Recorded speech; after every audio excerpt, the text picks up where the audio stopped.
life with me, and how is it to be a Christian, a teen, and just how is it to live. It's like really a journey, honestly, and just my life and how I came here, how I got here, and what else God wants to show me.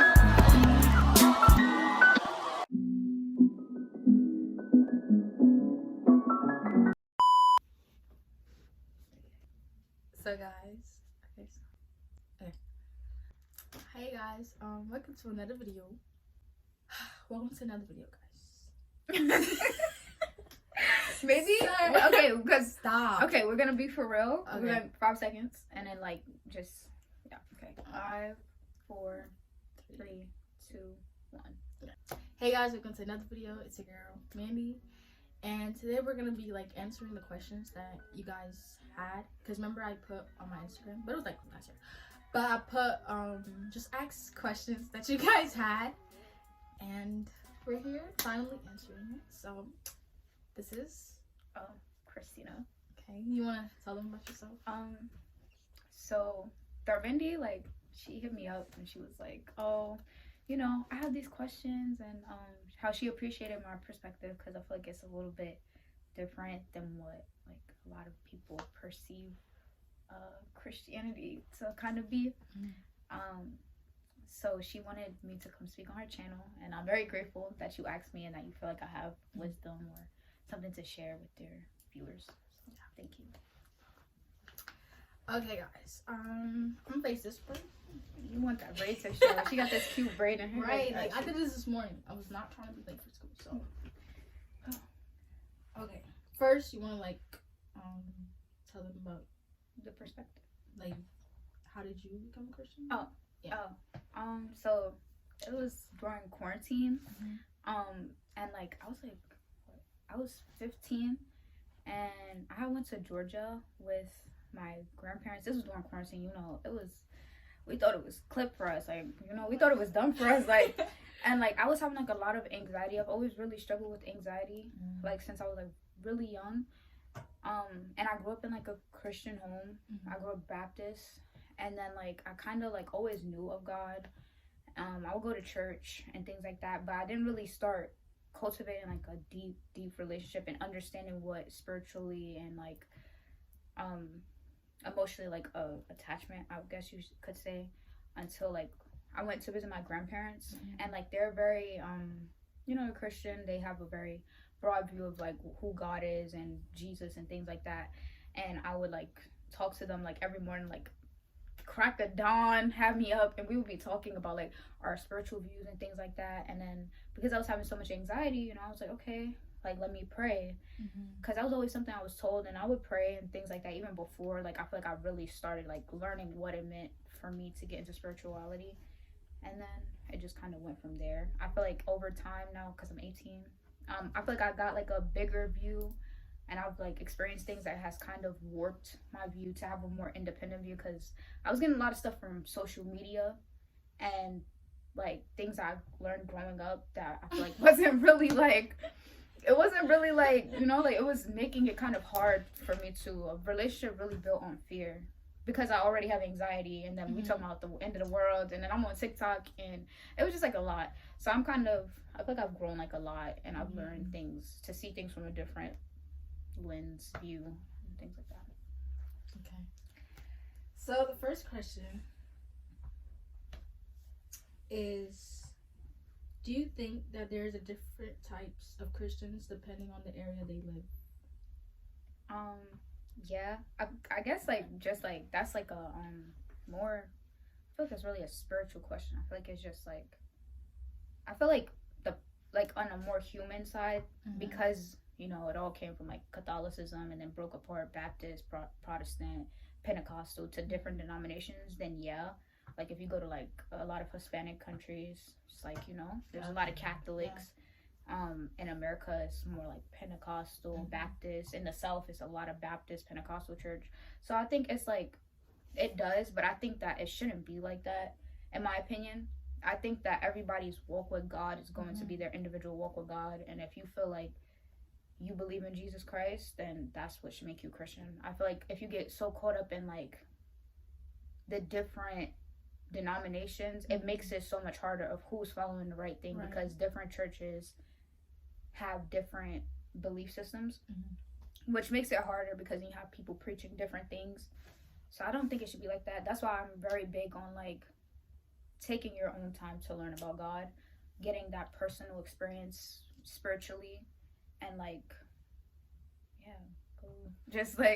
go experience it for yourself. Go figure out what it means to be spiritual to you. Go figure out what it means to be a Christian to you. Like, figure out if it's something you want to learn about and devote your time to as well. It's not just like a thing that you just wake up and be like, I'm just gonna do this, and like I grew up this way, because then I feel like that's where you get a lot of like false faith, and you get a lot of people who, it's like a righteous competition, because it's like, my church told me this and my church told me that, when nobody really is taking that time to figure out what is God telling you about what you should do, what's right, what's wrong, how to live your life, what is the laws of nature, the laws of life, and things like that. Like, I think you just got to figure that out for yourself. Everybody's walk is different, everybody's struggle is different. If you just listening to people and not learning for yourself, then how could you really say that you have the experience of being a Christian?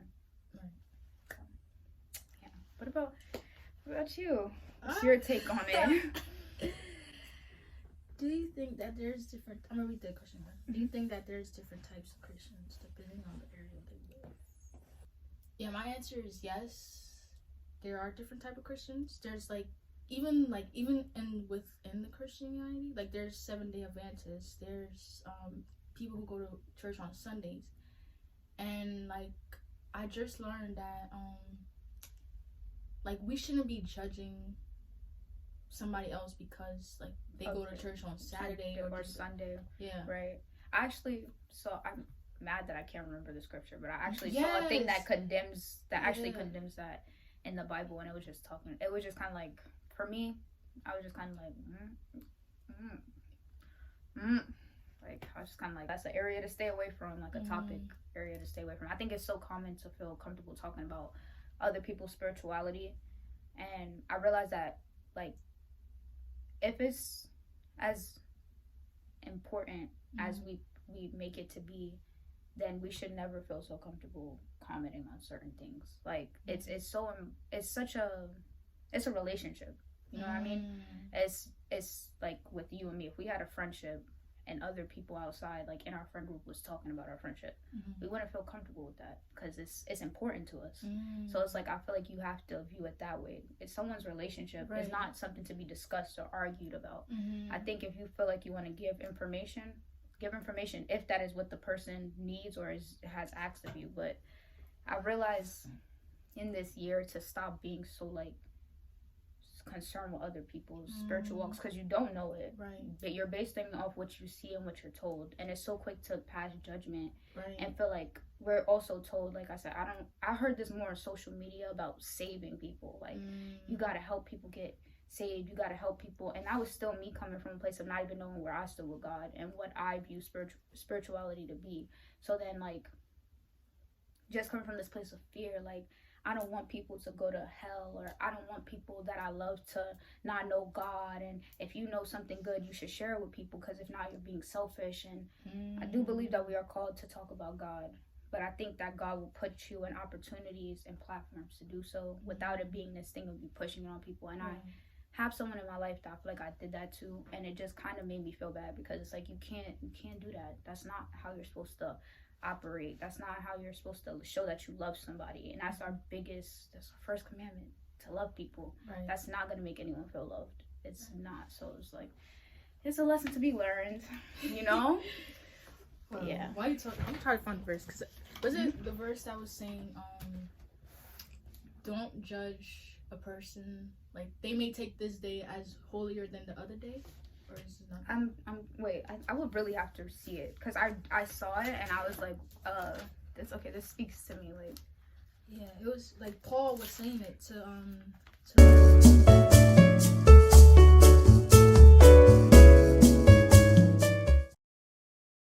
we found it. Right? Okay, I'm gonna read it and then you could finish your thought. Okay, it says, one person considers one day more sacred than another. One considers every day alike. Each of them should be fully convinced in their own mind. Whoever regards one day as special does so to the Lord. Yeah, I'm gonna stop there. Yeah, because the rest is basically just Right. putting in different analogies. But I will recommend you read the whole chapter. It's Romans chapter 14. So yeah. I forgot what I was saying. Dang. I was saying how, like, I feel like it's outside of when people tend to read the double-minded thing. They think it's about God and the world. Like, you know, it's important because it's, like, to me, like, even when I look at it from, like, just not even just a place of, like, you know, a lot of people feel like it's like, oh, you know, you can't, you know, you always hear it, can't go to church on Sunday and then be in the club throwing it back on Monday. Like, yeah, that's kind of true because, like, if you're gonna say for something, but I feel like it's not just about what we deem to be Christianity. I feel like it's really about the fact of, like, it creates a situation of hypocrisy. Like, if I come to you and I'm like, the Lord hates the color green, and then you see me wearing, I'm like, oh, it's my friend's birthday, she told me to wear green. It's like, how can you say something, condemn somebody else for something, which I don't feel like you're, like, you know what I mean? Who are you to say that? And then turn around and be a hypocrite. And then it talks about convinced in their own mind. If you strongly feel something and you're doing it in the, what is the word? You're doing it for God, but you getting all these opinions and you're now starting to doubt what you're doing, you're praising God from a place of fear. You're not doing it like how you were doing it before. Like, if every day you went to church on Sunday and you're like, this is the day that I'm dedicated to God, like I put my all into this, and then somebody tell you about Saturday and you're now, when you're in church, am I supposed to be praising God today? Am I supposed to, like, you're not doing it from with the same heart, soul, and, like, mind. Like, it's not trusting in your process with God. And that's why I say everybody's walk may be different. God may tell somebody to pray 12 o'clock at night, 12 o'clock in the morning. God, because that's such a bad habit. It's really the morning, but people say 12 o'clock at night. Like, he might tell them to pray 12 o'clock at night and tell you gotta wake up at 5 because God understands that you're a morning bird. God might know that this person is a night owl. Right. And that's just how their relationship is with God. I feel like it's just, you know, let people have their walk, and if they want that help and they want that wisdom from you, or God puts it on your heart and puts you in an opportunity to do so from a place of love, then share it. Okay, next question. When did you know to start taking your religion seriously? My religion and my relationship with God are two different things to me. Now that, like, you show, like, I don't know, like, now that I'm reading the question again, it's like, I started taking religion seriously when I was 15. I feel like throughout my whole childhood, I was a very anxious child. Like, I did not know nobody that had these types of stresses at the age of 9. Like, why are you so worried about this? But when I was, like, growing up, I had this very, very big fear when it came to God, of, like, seeing him as this guy in the sky that I couldn't question. I couldn't take any type of, you know, take any type of, like, have any type of confusion about. And, like, growing up, my mom, she would read us Bible stories and things like that, and you would hear about the wrath of God and these types of things like that, and you would go to church and they would teach what you typically hear on social media, fire and brimstone preaching. And it was very nerve-wracking for a kid who already has anxiety. But I feel like I did, in a way, having a relationship with God, it was just weak, because there were times where, like, I had went through, like, certain things in life, and it was like I didn't really feel like I had nobody. And, like, I don't want to say that because, like, I've been friends with you guys for a long time, but like, I just mean, like, to talk about certain things about and, like, I would talk to God, but still coming from this place of, like, fear and why me, like, you know what I mean? And it was just not, like, it made me feel like I had God, but in a way of, like, closing everyone out. Like, I have God because God put me here and he's the father who put me on earth, but everybody else is against me and God's the only one who can help me, like, from a really young age.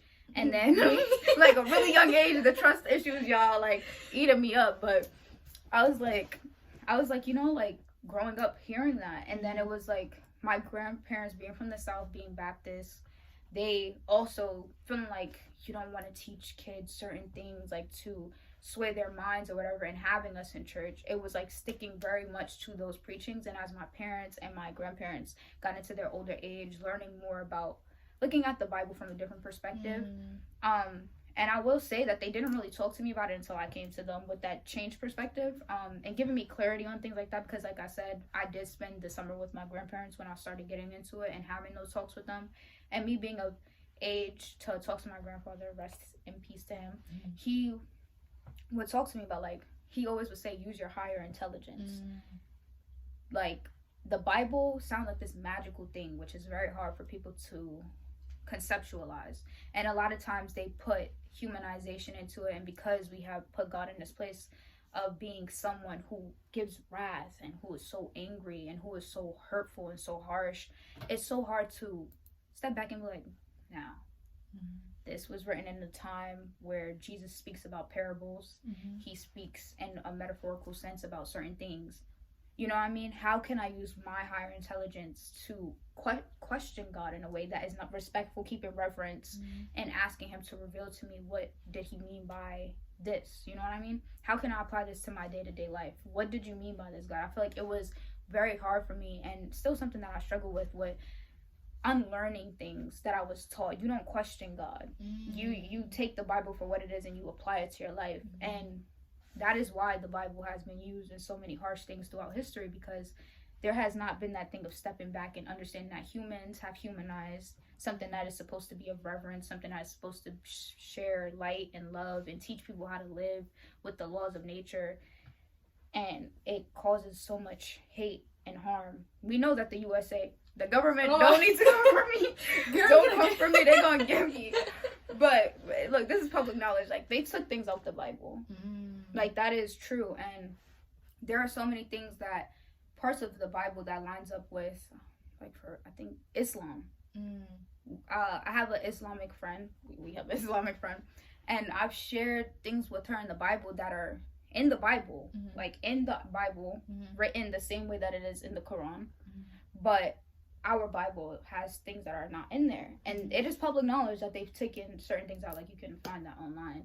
Like, but they say that they withhold these things because only the priest, I believe, is able to have, like, enough spiritual calling to look at it and things like that. But all that to say, because I'm rambling, all that to say that I had to unlearn a lot of stuff, pretty much. Like, I had to unlearn a lot of things that were rooted in fear, rooted in self-doubt, rooted in anxiety, and just not knowing who God says that he is in the Bible. He tells us that he's loving so many times, and he tells us how to love. So God is supposed to be an embodiment of love. Why wouldn't he follow the fruits of love? So it's like, that's kind of what has helped me to get a better understanding of God. Like, this is who he's told me that he is, and gotta use that higher intelligence to, like, discern certain things and understand certain things from a different perspective than what I was taught, because we try to humanize God a lot because we can't fathom being so forgiving, being so kind, being so loving. So there's no way that there's somebody because we have made God a human, someone who sits in the sky and judges us, that is so forgiving, that is so loving, that is so kind, that wants me to do right all the time. There's no way that there's someone that's like that, and that's not true. That's what sets him apart. I told you how I feel about God, like what God is. Like, I shared that with you, so it's like, that's kind of how I look at it. And yeah, that's my response. What about you? Okay, you said I didn't even tell you about how I started. And then, like, 2 years ago, by the way, guys, I'm sorry, I started looking into it a different way, maybe like a year and a half ago. Sorry, I didn't even spiritually. Yeah. So what you mean by the higher intelligence? How do you, like, do that? I feel like obviously you have to pray, and I feel like you have to have the shift of who God is. I had to stop looking at God as a human and look at God as, like I said, the embodiment of love. Every living thing on earth has energy, right? Like, everything, plants, you, me. I look at God as like an energetic force of love. There's vibrations, I feel like I've explained this to you before. Y'all can look at that, actually, yourselves online. It's like It's, I don't want to explain, but I don't want to feel like I'm making your video long. Sorry. No, it's okay. Yeah, okay, but I was saying how I look at God as like an energy. Mm-hmm. He's every living thing. Mm-hmm. And that's why I said like the laws of nature, the way that things happen, the way that things occur, like you have to just kind of accept it for what it is. But I feel like God is the good in life, as well as he is in control of the things that people deem to be bad. Mm-hmm. Because this is one thing that we Christians hear a lot, like it's not about the bad moments that you're going through, but it's about the fact that this has to happen for the next thing to happen. Mm-hmm. So I feel like all of that is God. Right. All of that is God preparing you for something better now. What you choose to do in those weaker moments, mm-hmm. and those moments of doubt, and the perspective that you have on the world does make it harder.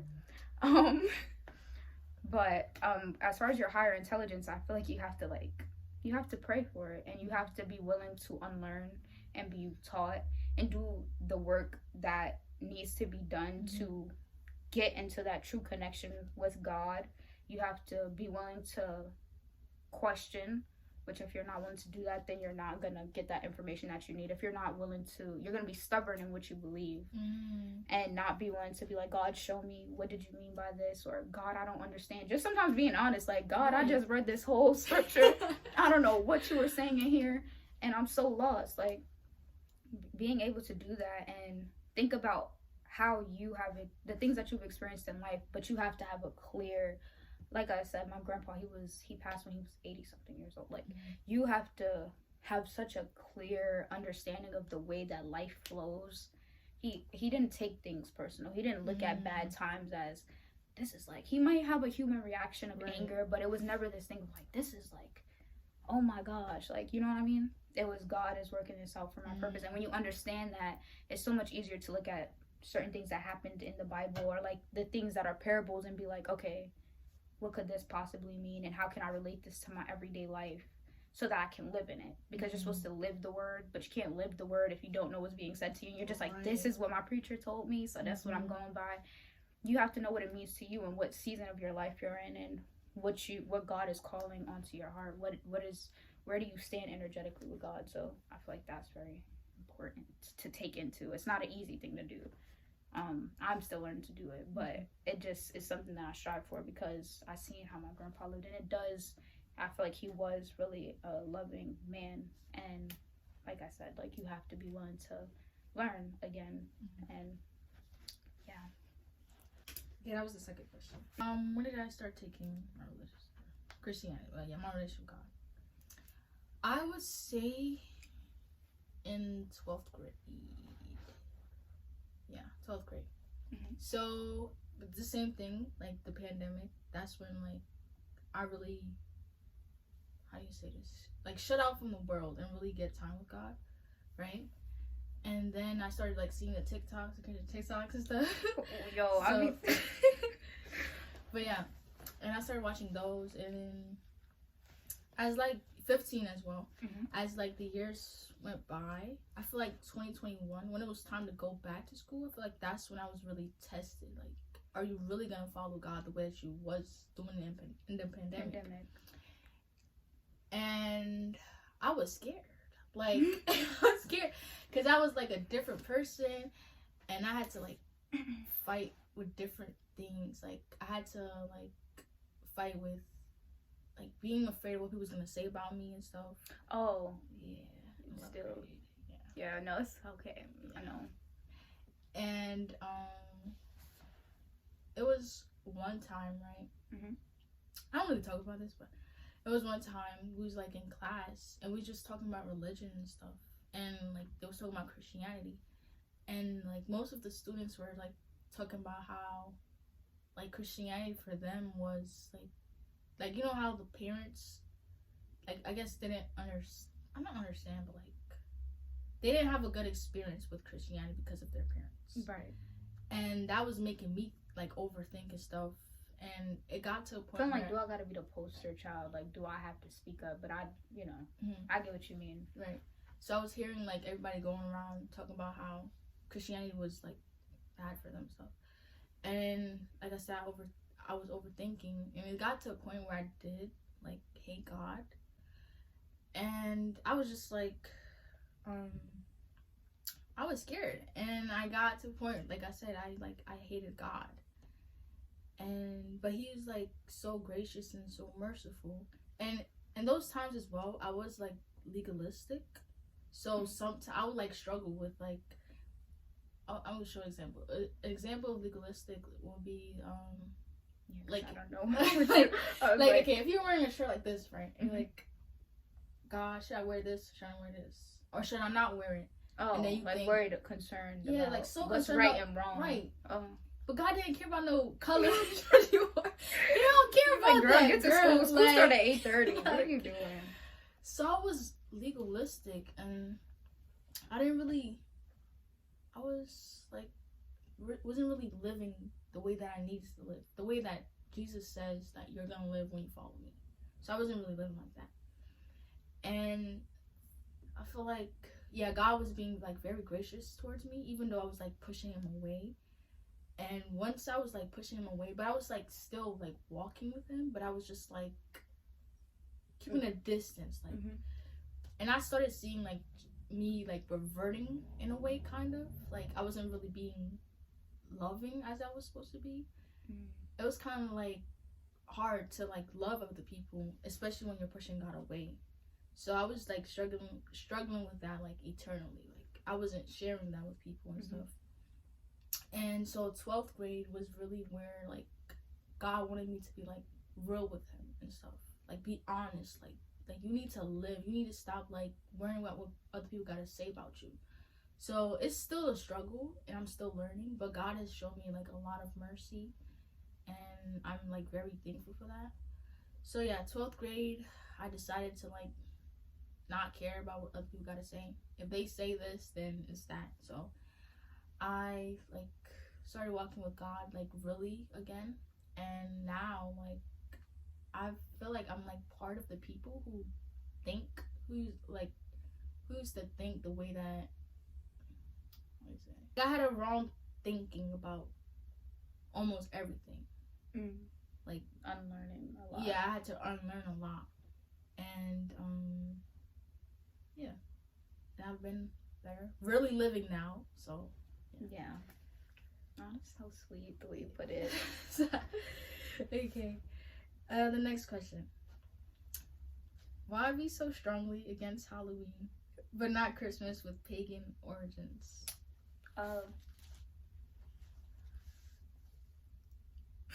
Okay.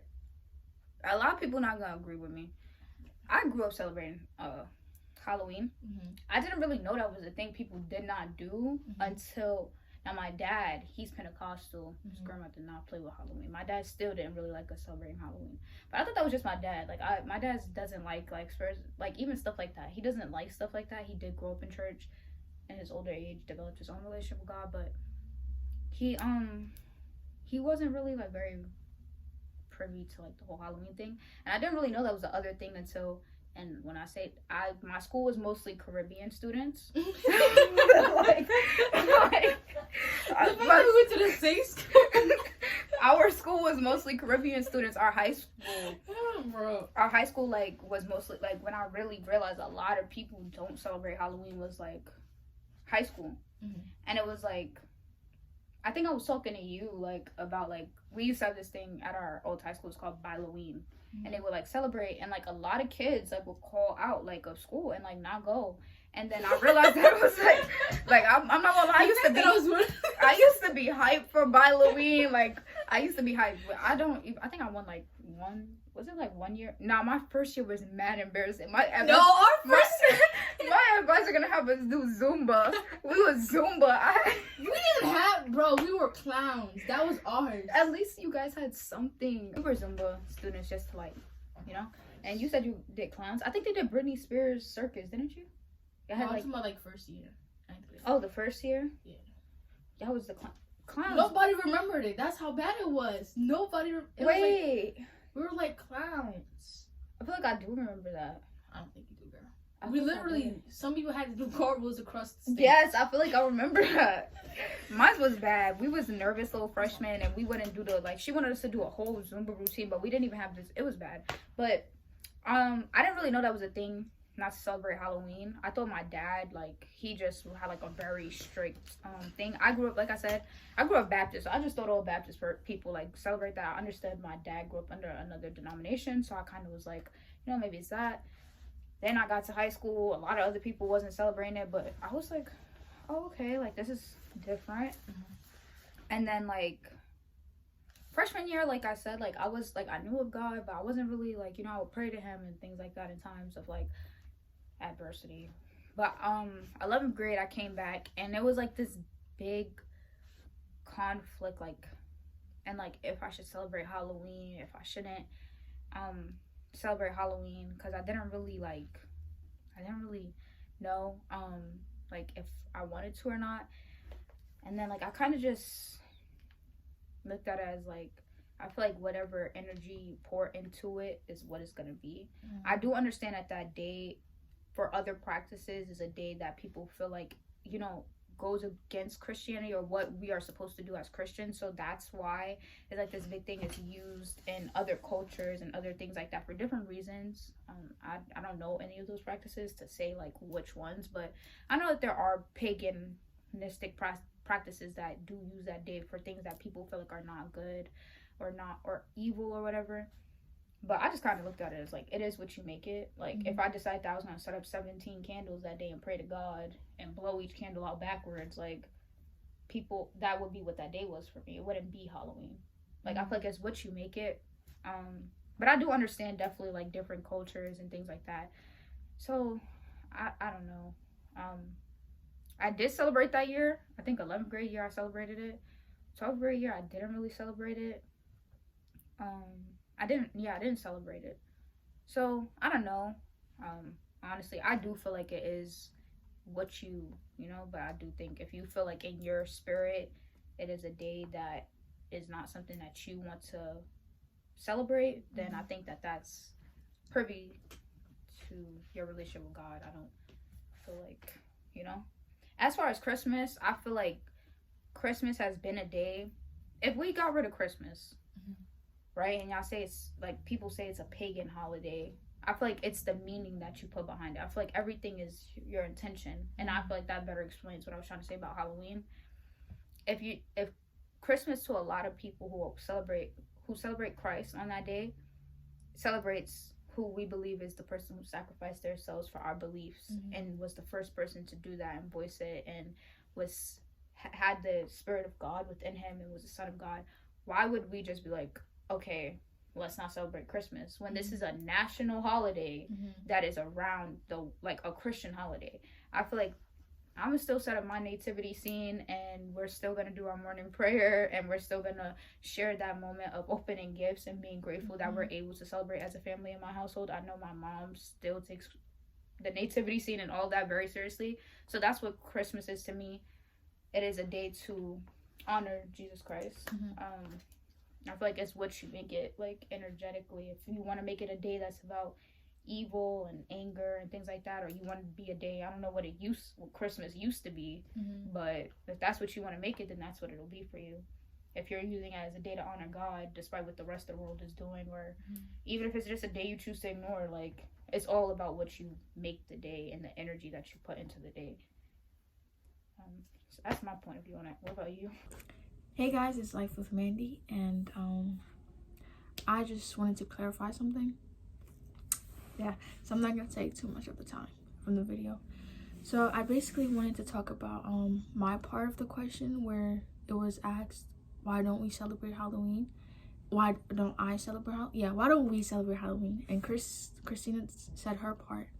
But in the video I said something that was like misinformation. Yeah, it was not the reason why Haitians don't celebrate, why I don't celebrate, why my family does not celebrate Halloween. The reason why my family and I doesn't celebrate Halloween, it's because, and if I'm looking down, it's because I'm like looking at it, because I don't want to give wrong information. It's in Haiti, they celebrate, it's like Halloween.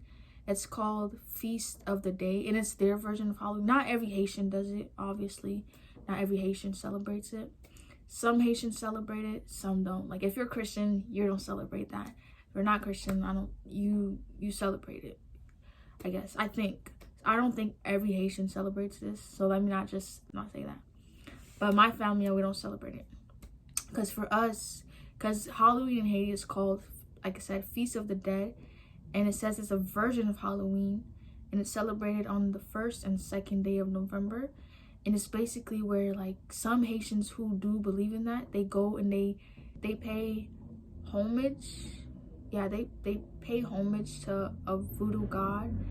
And we Christians, we don't believe in that. We don't believe in coming and paying to the dead. We don't believe in that because, you know, our God is not a God of the dead, you know. We just don't find enjoyment in doing that. And it's not biblical. It's not. So my family and I, we choose not to celebrate it, even though we're not in Haiti. And again, it's like in Haiti, when it's Halloween, that's what it's celebrated. It's for some people, like I said. So we still came to America not believing that we should celebrate Halloween. So that's the reason why.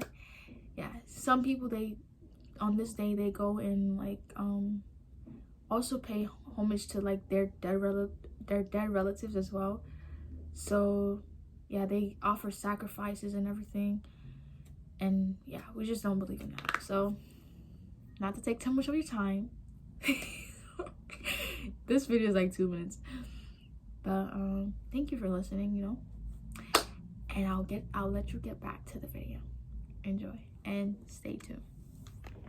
So like I do feel like I said, it's also a cultural nationality thing too. Like in the United States, you know, we got Thriller, we be having the Michael Jackson Party City commercials, like gosh. So I do think it's definitely based on where you grow up and like what people are doing around you on that day. Oh, okay. He says, do you think that there's different levels of Christianity? What do you mean? Like, okay, I guess like maybe Christians, right? Oh, something like that. Yeah, totally. I think that's just what anything. Like, you're gonna be a novice, intermediate. You know what I mean? I do think it's a growing process. For Christianity, like I said, like if you look at it from a religious standpoint, then yeah, because you have the, you know, in churches like the deacons, the pastors. Then yeah, I mean, then in that case, definitely. But even spiritually, I feel like no matter what your practice is, like if you're gonna be knowledgeable on what you're practicing and what you're believing, then you're gonna be on a higher level than someone who's just now starting out. It doesn't mean that it's not anybody's more than the other. It just kind of means that everybody's learning differently. You've been in the game a little longer, you know. You learning more, you know. So yeah. What about you? Yeah. I know Paul talked about something about like feeding, like you guys used to get like milk. Yeah, that works. You guys used to get milk. Let me find the verse. This is the problem. I need to find the verses before. But I mean, like that makes it even. We love the authenticity. Oh, okay. We love the authenticity. What does that mean? It's like it's real. Like, okay. Oh, thank you. Good thing it didn't take that long. That app be coming in clutch. No, Bible Hub, yo. No, I this is kind of a bad story, but there's been times you being a little. I have taken into debates about misquoting of Bible verses for wrong reasons. Bible Hub gonna come in clutch. Right. You need to pull up that verse because somebody. Or you gotta just remember a little bit of the words. Yeah, type it in. It's gonna come on Bible Hub. Okay, it says, brothers and sisters, I cannot address you as people who live by the Spirit, but as people who are still worldly, mere infants in Christ. I gave you milk, not solid food, for you are not ready for it. Indeed, you are still not ready for it. Yeah. I like how even here, like, I don't know if, like, you know, but I feel like infants in Christ shows that no matter where you feel like somebody stands, everybody is part of it. If they have that belief, they believe in God, they understand Him, they believe in Christ, then yeah. You know, baby, you know, you like he said, like, y'all still learning. So it's like, I'm going to give y'all little by little, so as to not overwhelm you. So, yeah, I think it's fitting. This was talking about, Paul was talking about the leaders, because they was, like, fighting, talking about, we follow Paul, we follow Yeah, like the whole I've read this. Yeah, I know what you're talking about. It's like I follow Paul, different people, right. and then it's like, Paul was basically saying like, it's not about us. Like we're not the ones that you're supposed to be worrying about. And I feel like that's plays a big role in why he called them worldly, right? Because it's like you're still missing the whole point. It's not right. about you're a leader of a church, and you're a leader of a church. Like you got a congregation. I don't know if they was paying tithes. People putting money in your basket, and you over here, you supposed to be teaching the word. You supposed to be talking about God, and you're still making about who you are. And I feel like that is, once again, we're not supposed to be living for ourselves. We're supposed to be living for people around us, and like trying to show them what it is to be loved properly and cared for in like a higher way than what we deem as humans. Okay, this is how I say it, the second to last question. Yeah. All right. Okay. It says, do you struggle with worldly temptation sometimes? Yes. Everyone does. You will till the day that you lay on that deathbed. Huh? Okay. What? Like you get it like till the last day on earth. Yeah. Like that's how I look at it. Because if it's not one thing, it's gonna be something else. Like you're gonna be tested every day. Worldly temptations is, do I want to slap this person right now, or do I want to walk away? Like that's so yeah. Yes, I do. So struggle with worldly temptations.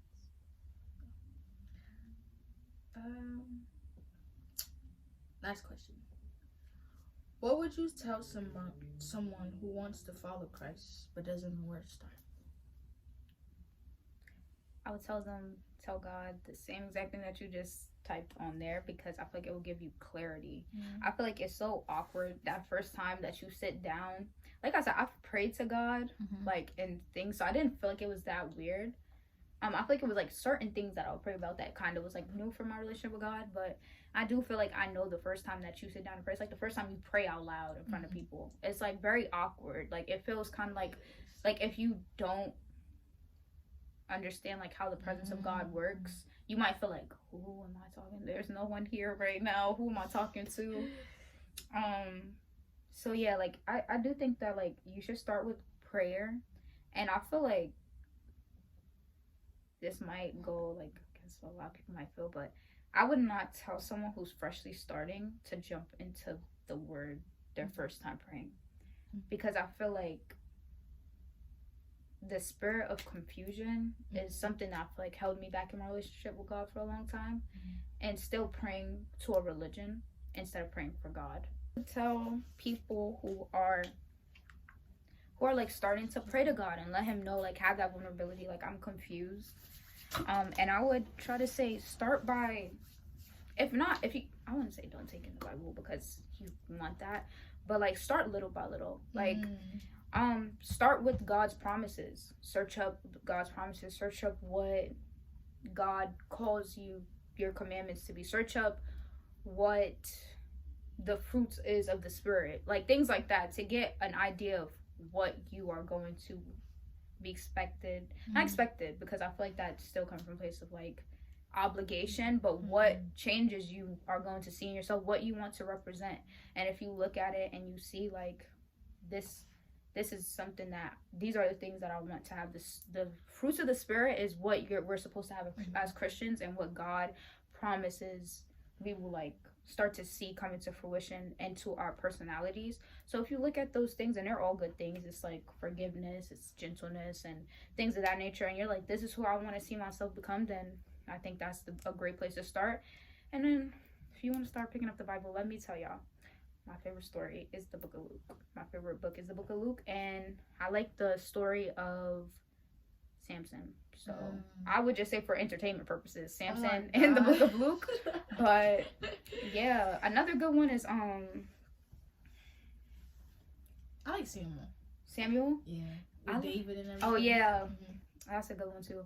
I feel like don't start with Job. Don't start with Job.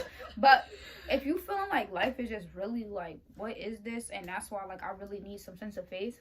Ecclesiastes. Oh my gosh, that's my that's Yo, I'd be like, life beating me up. Hold that's on. my favorite book, bro. Ecclesiastes. It be hitting you like, dang. Yes, I'd be like, we on the same page, because I feel like when I'm reading this, it's a plot twist. That be right in your face. Yeah, like, it's a good one. I love the one like, there's a time for everything. Oh yeah, that lets you kind of understand.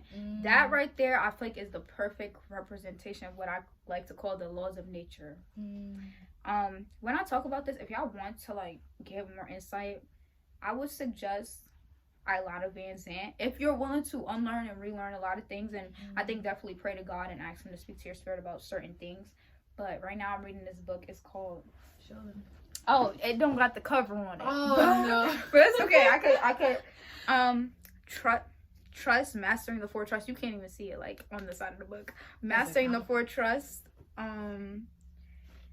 𝒂𝒏𝒔𝒕𝒊𝒐𝒏𝒔. I feel like she talks so much like in here like about God and like a different point of view. I feel like if y'all want to get like a little bit of insight into how I view God, I feel like I did learn a lot about this on my own, and then when I found out that I found someone who kind of has a very similar view, that like I was sharing with you, that I believe God is in everyone, even if you want to like think about back to Chinese ancient practices of like yin and yang, how there's darkness and light and darkness. It's all about which side of you decide to nurture to be more, you know, there's not one without the other. And I feel like that's what, when we say we battle with like the spirit of like spirit and flesh, that is definitely like a very good representation. I feel like what helps me kind of get more knowledge on God was observing. Like I said, I looked into Islam because I did want to understand. Like I would always hear like, oh, things are like very similar, or this was like very different, but there's a lot of similarities, and there's a lot of virtues. We call them like things that we would call like scripture and things like that, but it's really virtues and ways of living that is very prominent in so many different practices. And to me, that's the law. Like that's like the golden rule: treat others the way you want to be treated. We have oh my gosh, I can't believe I just forgot it. Love your neighbor. Love thy neighbor. Like we have treat others until how you want to treat yourself. Treat your neighbors until how you want to be treated. Do unto them as you want. Done unto you. Oh, no, guys. Y'all, Bible Hub. Bible Hub. Yeah, what I do. Oh, that's it. Luke 6:13. 6:31 through 38. Do unto others as you would have others do unto you. That's a golden rule that is in like so many different practices, Taoism and things like that. I feel like you should look into stuff like that, and just to get another view, or like if you hear something from someone of a different practice, don't be so quick to close it off. See how you can look for that in God. Like if it's something that you know like is like beautiful and it's right and it's about loving other people, and then you hear it from someone who's Taoist or like Islamic, or don't be so quick to shut it off because you're coming from a place of ignorance and closed-mindedness. Maybe go back to the Bible, see has God spoke about this, has Jesus spoke about this, you know what I mean? Is there anything similar to that? Is there any parables in the Bible that are very similar to this? Has Jesus represented this in any of his walks when he was traveling and loving people in the way that we are supposed to be loving people? Like, don't be so quick to shun things off because it's of a different practice. Like, but yeah, she talks about God a lot in this book. 𝒂𝒏𝒔𝒕𝒊𝒐𝒏𝒔, if you see this, I don't know how, but if you see it, like, send me some more stuff. But yeah, she talks about God and like the laws of life, and like that's actually one of the pages that I'm on right now, like understanding God's natures and seasons. And like she talks about how like everything is not personal, like how we have accepted that winter is winter and that in winter things die, but when it comes to our lives, when we reach our winter seasons, it's so much harder for us. And then like I'm sure she'll get deeper into it of like what the nature of God is. Like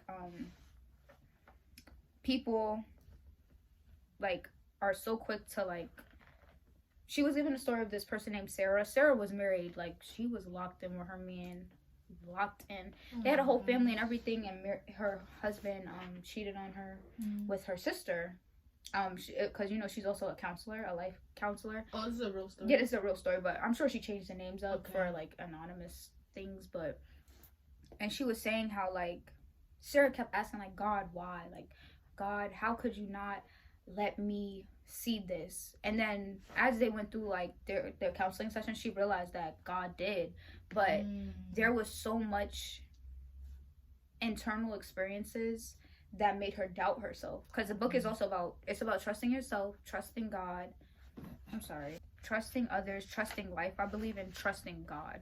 Now the order is probably not that same exact way, but she talks about how like a lot of stuff that we think are in our minds are things that we have been taught growing up. And how basically Sarah came from a Christian home, how she basically, like I was saying, which a lot of us have experienced, and a lot of other people who probably aren't Christian have experienced, of going to church and having her mom tell her certain things. So when she got into her relationship, she felt like, this is a church going man and he's the perfect man to start my life with, and not trusting herself and trusting that God was within her and walking with her and will show her these things, because no, there's no way, like, you know what I mean, like God has set this up for me perfectly. And sometimes, like Iyanla Vanzant says, like so many times throughout this book, like God is like an essence. The essence of God is within us. Like you have to be willing, you have to unlearn so much strongholds and things that are on your mind about what you think of yourself and your life and what you're deserving of, so that you're able to conceptualize how God views you and what he's gonna put you through and things like that. And she was saying here, like, it's like Sarah was bargaining with God from the perspective of, if I do this, God will do that. She was also motivated by what she had been taught about God rather than what she actually knew and felt from her personal experience with him. Trusting God must grow from your personal internal experience rather than what you have been taught or told. It is unproductive to go into any relationship trying not to be something and relying on what someone else has told you. A healthy relationship is built on honest communication, interaction, and trusting what you learn and know from personal experience. And I feel like sometimes it's a lot bigger than just knowing your scriptures and things like that. It's about living and just sometimes just living life and trusting that God is going to show you. And I feel like Sarah's story like really stuck out to me, because like she just lived her life, and yeah, it ended badly, but she was able to learn something about her relationship with God. I was not looking at him from the right perspective. And now being able to be like, you know, even though I went to church every Sunday, like she emphasized all that stuff, like I'm able to live my life and trust that God is going to lead me to where I need to be, even in times where I might not know what's going on, like, you know what I mean? So it just kind of helped me to look at it from that point of view, like experience God in your life, not just only be so scared to live, like you were saying, like the legalist stuff. Like I went through that too. So it's about living life, and we are on earth to experience and try our best to be what God wants us to be, which is light and love on this earth. So yeah. Question was, okay, what would you tell?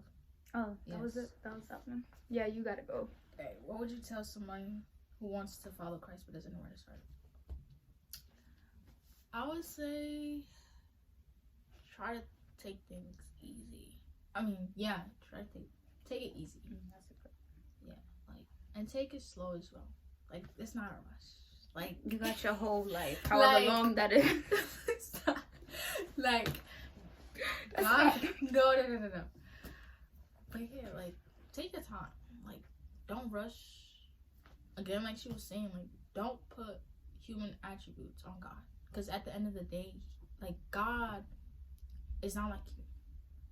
Like, you may not be able to like forgive somebody and stuff, but God is able to.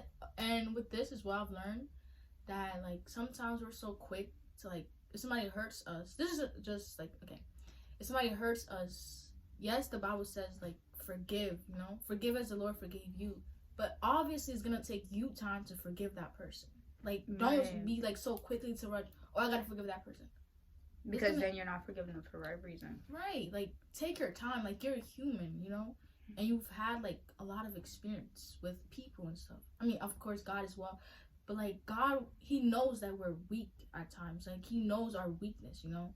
If you know, like, it's not easy for you to forgive. Like, I say, God, please help me to forgive. He will definitely help you. Right. He would definitely help you forgive. Okay. So, like, take your time. Like, don't be so hard. That's for me as well. Like, that's what I've learned. Like, don't be hard on yourself. Like, keep going. Like, keep trying stuff.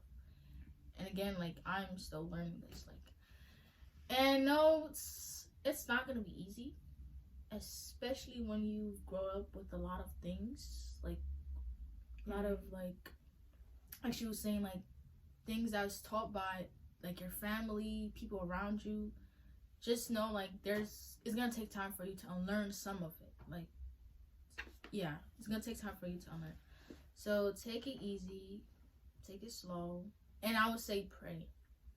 Yeah, that's like, start with the small conversations. Yeah, like, conversation with God is just like, it's different. Yeah.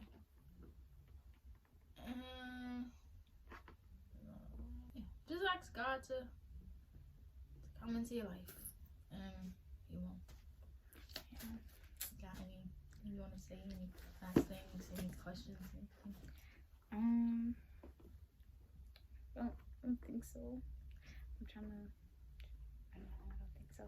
I would say I don't know. I just want to emphasize, like, please, y'all, please take the time to understand what you like. Understand God, like I'm not trying to like sound like I'm like trying to force people, but it truly is like, it truly is a good feeling to feel like you're walking and learning life with that type of support.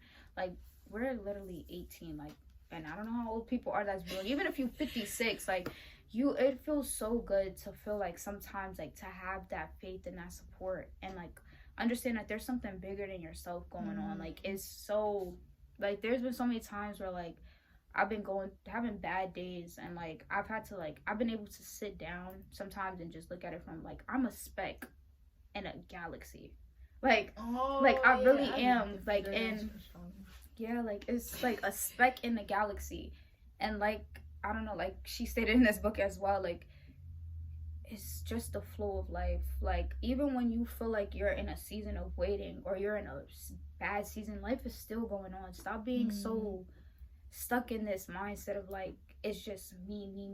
When you're able to see outside yourself, like, it is easier. And it's something I still struggle with. Like, stop taking things so personal with God. But I feel like when you learn to stop taking things personal with God, it's easier to stop taking things personal with other people.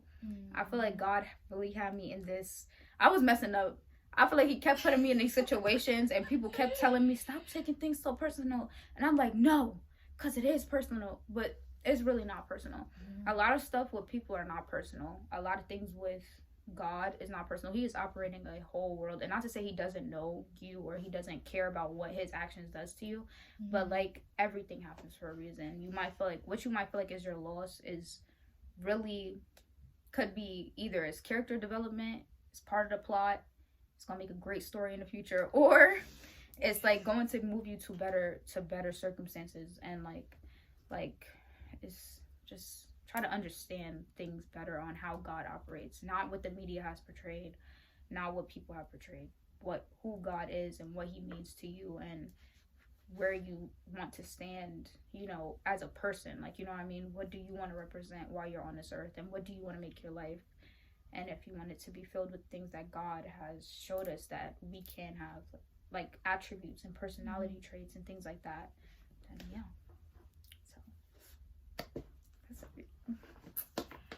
Okay, we want to say thank you to Christina for coming here. You know, it was a long train ride, but yeah, no, it's okay. It was okay. It wasn't as bad as like I thought. Like, it was pretty good. Yeah. And yeah, pray for us, because you know, college students. Oh yeah. Ooh, child. Yeah. I got midterms. I'm stressed. Like, exam tomorrow. It's okay. Great. We love it. Yeah. Okay. This is the part where I do the outros. Okay. Don't. Okay, I won't look. Okay. Make sure you like, subscribe, you know, leave a comment. What should we do more of, or stuff like that. But yeah, and I will definitely drop like the name of the book. Ilana Van Zant, and it's just trust mastering. No, not you laughing at my skirt. The word. All I see is trust. Okay, mastering. All right, I know what it's called. Okay. All right, I know what it's called.